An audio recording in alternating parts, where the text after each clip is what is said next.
के माध्यम से एकत्रित हुए हैं। इस समारोह का प्रारंभ का दिन है और उद्घाटन होने के पश्चात भिन्न भिन्न प्रकार की अपनी प्रतियोगिताएं प्रारंभ हो जाएंगी और प्रतियोगिताओं के माध्यम से अपना स्थान प्राप्त करते हुए अपने अपने गंतव्य के लिए जाएंगे।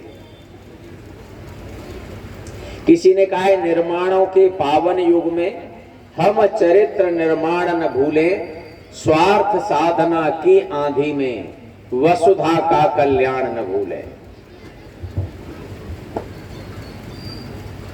खेल कूद के माध्यम से निर्माण हमारे शारीरिक दृष्टि से, मानसिक दृष्टि से दोनों ही जुड़े हैं। शारीरिक मानसिक हो गया तो बौद्धिक अपने आप हो जाएगा। इसलिए शारीरिक क्षमता हमारी कैसी है। और किसी ने कहा भी है, पहला सुख निरोगी काया। पहला सुख जीवन में है तो शरीर स्वस्थ है और शरीर माध्यम खलु धर्म साधनम की जो बात कही गई है, इसलिए शरीर को ठीक रखना अर्थात खेल पर विशेष ध्यान देना। और कैरियर की बात आती है तो आज खेल के दृष्टि से भी कैरियर बनाया जा सकता है। पहले लोग कहते थे पढ़ेंगे लिखेंगे बनेंगे नवाब, खेलेंगे कूदेंगे बनेंगे गंवार, लेकिन अब ये पंक्ति बदल गई। खेल कूद करके भी बहुत बड़ा स्थान प्राप्त किया जा सकता है, खेल के माध्यम से आगे बढ़ा जा सकता है और खेल खेल के माध्यम से सीख करके समाज जीवन के अन्य क्षेत्रों में जाकर के हम कुछ काम कर सकते हैं। इसलिए खेल के माध्यम से हम सीखते हैं मरना जीना क्या है।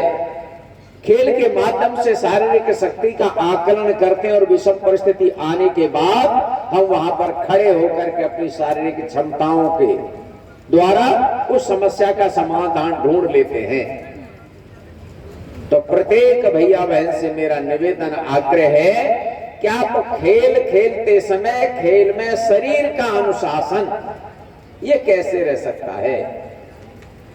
कई बार खेल में पराजित हो गए तो गुस्सा आता है। एक मेरे साथी वो खेल में अच्छा जूडो कराटे के अच्छे जानकार थे और एक से 3-4 लोग अकेले 3-4 लोगों से संघर्ष करते थे। एक दिन वो परास्त हो गए तो गुस्सा के कारण से उन्होंने दीवार में अपना हाथ मारा। मैंने ये क्या कर रहे हो कि ये हाथ उस समय चला ही नहीं। तुम्हें हाथ नहीं चलाया, आपने चलाया नहीं। पता नहीं क्या हुआ, क्योंकि यदि शरीर का अनुशासन बना के रखा गया तो ठीक समय पर काम आएगा। कई बार शरीर में ताकत बहुत होती है लेकिन उस ताकत से काम नहीं चलता। ताकत के साथ साथ थोड़ा इल्म चाहिए, समझ चाहिए। इसलिए हमारे भैया बहन कई बार छोटी सी कमी पर पीछे रह जाते हैं। कई बार मैं देखता हूं एसजीएफआई में जाते हैं तो क्या है, थोड़ी सी टेक्निक नहीं आती है। अच्छा है, दौड़ अच्छी है, लेकिन प्रारंभ करते समय हल्की सी चूक हो गई, उसी के कारण से पिछड़ जाता है। ऊंची कूद है, हल्की सी चूक हो गई।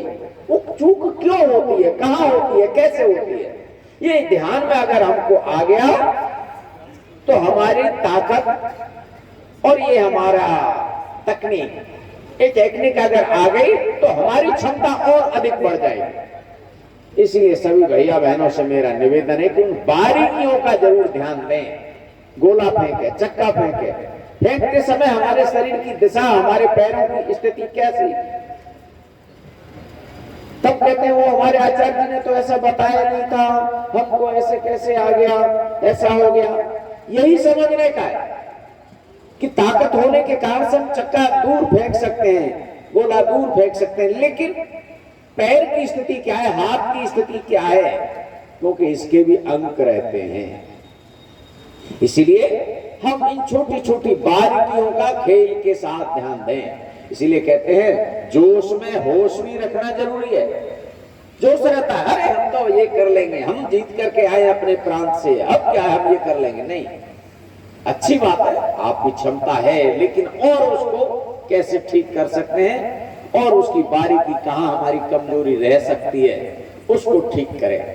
और हमारे आचार्य बंधु भी उस पर विशेष ध्यान दें कि हमारे भैया बहन की कौन सी कमी है जिसके कारण से हमारे भैया बहन पिछड़ जाते हैं, तो हम कैसे आगे बढ़ा सकते हैं उनको और कैसे सिखा सकते हैं। तो सब लोग मिलकर के आज इस खेलकूद के प्रारंभ के दिन से ही और अंतिम समापन तक सभी भैया बहन उत्साह उमंग के साथ निराश न होते हुए सब लोग मिलकर के खिलाड़ी की भावना से खेलते हुए हम इस कार्यक्रम को संपन्न करेंगे, ऐसा एक निवेदन करते हुए अपनी वाणी को विराम देता हूं। सभी के लिए नमस्कार।